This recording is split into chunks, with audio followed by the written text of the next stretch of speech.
ప్రభా, ఈ వ్యత్యాసాలు, ఈ భేదములు, ఈ అసూయలు, ఈ ద్వేషములు, ఈ కొట్లాటలు, ఈ జగడాలు నాకొద్దు. నేను పశ్చాత్తపడుతున్నాను, ఒప్పుకుంటున్నాను. ప్రభా, పాపిని, నన్ను కరుణించు. ప్రభా, నువ్వు నా కొరకు సిలువ మీద బలి అయ్యావు, రక్తం చిందించావు, తిరిగి లేచావు, నమ్ముతున్నాను ప్రభా, దయచేసి నన్ను క్షమించు అని పాపి పశ్చాత్తపడగానే వెంటనే తన రక్తంలో అడిగి తన పరిశుద్ధాత్మను ముద్ర వేసి తన పరిశుద్ధాత్మకు నిలయంగా చేస్తాడు. ఇంకా నీ లోపల ఉన్న వ్యత్యాసాలన్నీ పోతాయి. కులం అనే వ్యత్యాసం, మతం అనే వ్యత్యాసం, ధనికులు అనే వ్యత్యాసం, వేరు రకమైన వ్యత్యాసం, నీ లోపల ఆ అభిప్రాయం ఉండదు. నీవు నూతన సృష్టివి, పాతవి గతించాను, ఇదిగో సమస్తం కృతవాయను. నీ దృష్టి మారిపోతుంది, నీ పద్ధతి మారిపోతుంది, నీ విధానం మారిపోతుంది.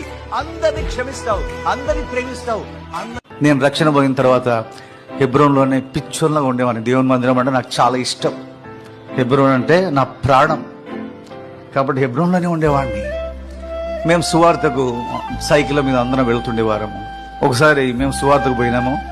సువార్తకు పోయిన తర్వాత చాలా మంది చిన్నపిల్లలు వచ్చారు, చాలా మంది, అందరు చిన్న చిన్న పిల్లలు. అప్పుడు ఆ లీడర్ బ్రదర్ ఏమన్నాడంటే, వాల్టర్, నీవు ఈ బ్రదర్ ఇద్దరు కలిసి ఈ పిల్లలకు వాక్యం చెప్పండి. సో ఆయన తెలుగు రాదు కాబట్టి ఆయన ఇంగ్లీష్ చెప్పిండు. ఫస్ట్ టైం నా లైఫ్ లో తెలుగులోకి అనువాదం చేసినాను. అయిన తర్వాత వాడు, అరే నీకు ఈ వరం ఉంది, నీకు ఈ తలాంత్ ఉంది, దాన్ని వాడుకో ప్రభు కొరకు. సో పెద్దలు హస్త నిక్షేపణ ద్వారా నీ లోపట ఉన్న వరములు, తలాంతులు, ఈవులు అవన్నీ కూడా మెరుగుపరచబడతాయి. దే విల్ బికమ్, అవి ప్రజ్వలింపజేయబడతాయి.